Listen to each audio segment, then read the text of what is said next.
Então, esse vinho é de tinta roriz, ou tempranillo, né? Com castelão, beleza? E aí, ó, se a gente observar essa cor, né? A gente já pode observar o quê?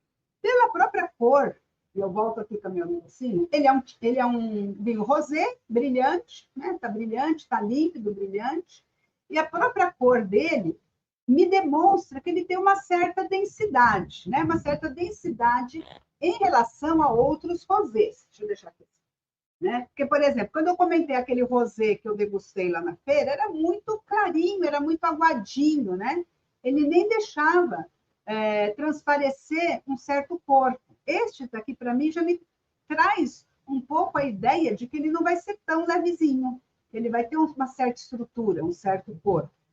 Tá? Isso a gente só vai sentir na boca, mas pelo visual, eu já começo a perceber, né, e pela cor dele, eu já começo a perceber uma certa intensidade média aqui. Então, olha só que interessante. Agora, vamos ver no nariz, né, o que ele traz aí de aromas, porque isso também é muito interessante a gente perceber esses aromas que também vão ajudar a gente na harmonização.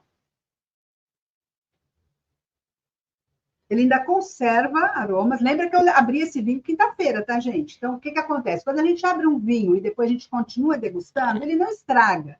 Só que ele perde os aromas iniciais, tá? Também não é mágica isso, né? Então, realmente, ele perde alguns aromas, mas ele ainda conserva alguns aromas de frutas bem delicadas, frutas vermelhas bem delicadas. A gente dá uma agitadinha aqui na taça para dar uma abridinha, né? Romper aqui umas moléculas e a gente poder ver se sobe um pouco mais. A intensidade dele é média-baixa, tá? De aroma. Aí já começa a aparecer mais aromas, principalmente um certo herbáceo.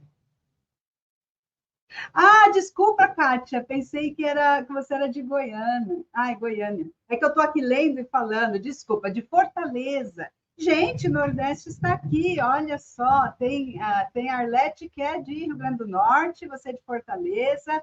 Vão colocando para mim de onde vocês são, é legal. Deixa eu ver aqui, deixa eu voltar aqui, perdi a concentração.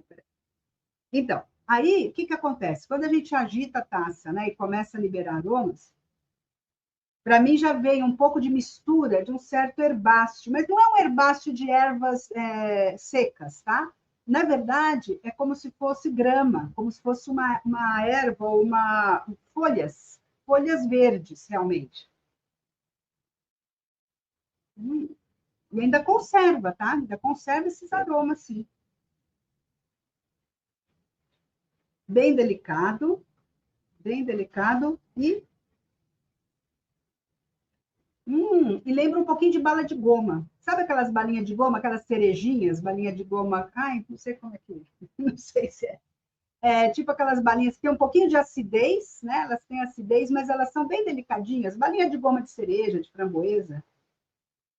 Bom, e na boca, né? Vamos lá. Eu falei um pouco do corpo. Será que ele realmente tem uma certa estrutura para a gente poder ver com que prato vai? Eu já estou arriscando aqui pratos realmente com certo peso, tá? Mas vamos dar uma olhadinha. Hum.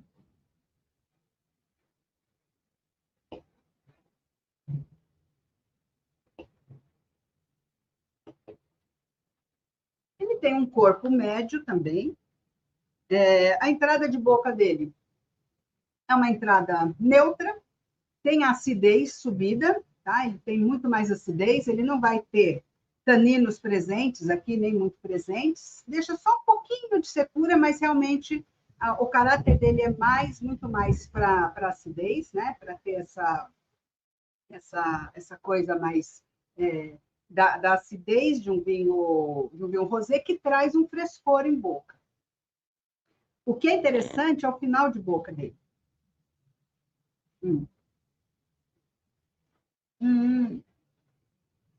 Ele deixa esse saborzinho de frutas também na boca, tá? Então ele traz também essa fruta presente na boca, a acidez, e no final ele não apresenta amargor, que é o interessante também, né? Ele não é muito persistente, mas ele termina assim com um final de boca que na verdade já começa a pedir um pouquinho de algum prato, de alguma coisa, Então, isso é interessante, porque tem vinhos, meninas, que a gente vai conseguir tomar os vinhos sozinho e não pede nada.